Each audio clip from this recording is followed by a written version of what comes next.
what's up guys? For today's video ay papakita ko sa inyo guys yung aking DIY solar setup dito sa aking bahay. So yun guys ay papakita ko yung aking DIY na solar setup. So una ko ipapakita sa inyo guys ay siyempre yung aking solar panel. So, ang aking solar panel guys ay andun sa taas ng bubong ng aking bahay. So tara guys, samahan niyo ako at ipapakita ko sa inyo yung aking solar panel sa ibabaw ng bubong ng bahay. So ayan guys, dito tayo ngayon sa bubong ng aking bahay. Saka ayan yung aking solar panel sa aking likuran. Yun, 4 na piraso yun guys na tag 150 watts yung bawat isa. So ang connection na yun guys ay naka series connection siya, kaya total of 600 watts. So ayan, ang aking solar panel na yun guys ay ang brand niya ay Bosca. So napakaganda siya at napakatibay kasi matagal na yun guys, mahigit mga 2 years na rin yung aking solar na yan. Hanggang ngayon ay malakas pa rin siya magkarga. So ayan ang aking solar panel sa likod. So ayan guys, bawa tayo. Siyempre guys, ito naman yung aking solar charge controller na LG 600 watts din siya guys. Step down, pwede siya sa 10 volts hanggang 30 volts.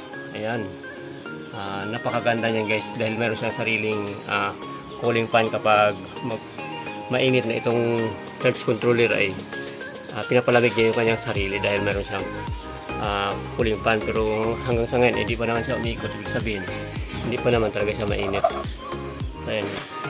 Tapos gumamit tayo dito ng circuit breaker, of course yung ating inverter. Hindi pwede mawala yung inverter at saka itong battery. Ayan, off-grid lang yan guys. DIY na solar system dito sa bahay. Yan. 600 watts yung solar panel. 600 watts din yung charge controller. Tapos yung kanyang battery ay 300 Ah. Tatlong 12 volts. Ang ginawa ko naman dyan guys ay parallel connection naman yan para magiging 12 volts siya. Of course yung volts niya hindi magbabago, naka-steady lang siya sa 12 volts kapag siya ay naka-parallel. Pero yung kanyang AH naman ay mag-add. Yung tatlong 100 ay magiging 300 AH. So yun, napakalaki ng laman yun guys. So hindi niya kayang ilubat na ng aming electric fan sa magdamag. 4 na electric fan magdamag pinapagana namin yung guys ay hindi niya kayang ilubat. At ito naman yung aking snazzy na inverter. Ayan. Ang inverter na ito guys ay 1000 watts or 1 kilowatts. At mayroon siyang output na 220 60 Hz bago ang kanyang input ay 12 volts. Ayan. Mayroon din siyang input na 220 pang pwede mo siyang isaksak sa kuryente at i-charge ang iyong battery kung lubat. Pero hindi ko na ginagawa yun guys dahil napakainit naman dito sa Occidental Mindoro, kaya yan, naka-connect lang sa ating panel yung ating battery.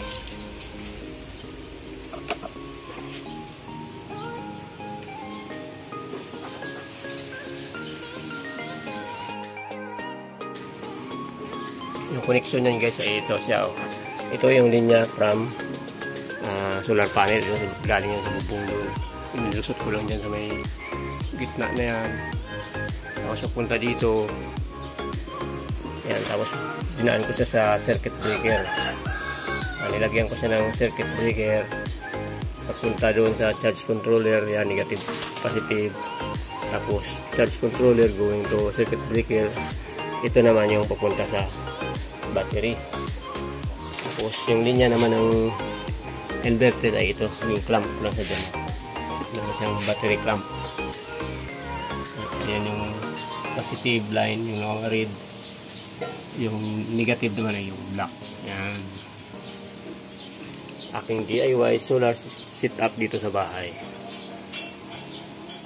Kagandaan itong inverter na to guys na snazzy ay kapag ma-reach na ng battery yung 50% na karga ng battery, automatic na siya magatunog, magaingay na siya, nag-a-alarm siya na ibig sabihin ay 50% na lang yung battery.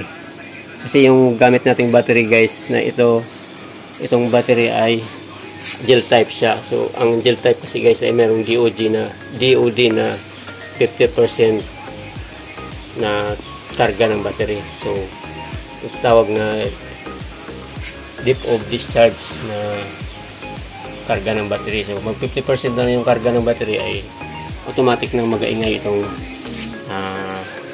aking inverter na Snady.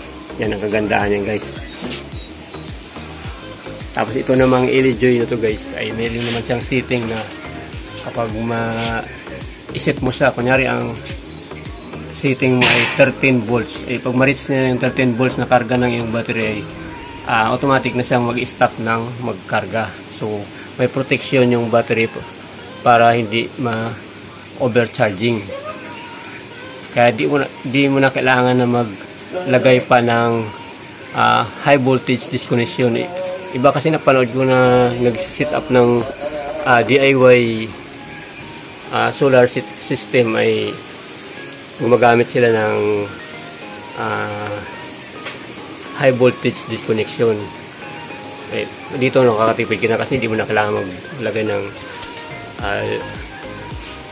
HVD, yung high voltage disconnection. Tapos yung low voltage disconnection di na rin kailangan kasi nga itong aking inverter ay meron na siyang low voltage alarm. Mag-alarm na siya kapag mababa na yung battery, kaya alam mo na kung palubat na yung battery, kaya hindi mo siya gagamitin. Baga hindi mauubos yung karga ng battery, kaya hindi masira. Kasi pag madalas na di-discharge yung battery ay mabilis na rin masira ang battery. Ganun din kapag palaging na-overcharge ay mabilis masira yung battery, nagalubo. Yung battery ko na yun guys ay gel type, tatlong 12 volts na tag 100 Ah. So total of 300 Ah. Yan ang gamit namin dito sa bahay. Ayan. Ang kaya niyang pagganahin niyan guys ay 4 na electric fan, yung TV namin, saka ilaw, washing machine, kaya niya rin pagganahin. Pati yung aming electric motor at saka yan, ginagamit ko pang charge ng aking e-bike na yan. So, yan ko rin ginagamit. Mayroon pa rin kaming kuryente from Umico, pero ano na lang namin yun, reserva na lang. Doon ako gumagamit ng kuryente kapag welding, pag may gina-welding ako, kung may ginagawa ako. Yan guys, ito yung aking DIY na solar setup dito sa bahay. DIY ko lang yun guys, ako lang nagawa na yan. So yan, meron pa ako reserva na 2 circuit breaker. So nilagay ko lang dyan para hindi ma-misplace. Yan ko na lang nilagay.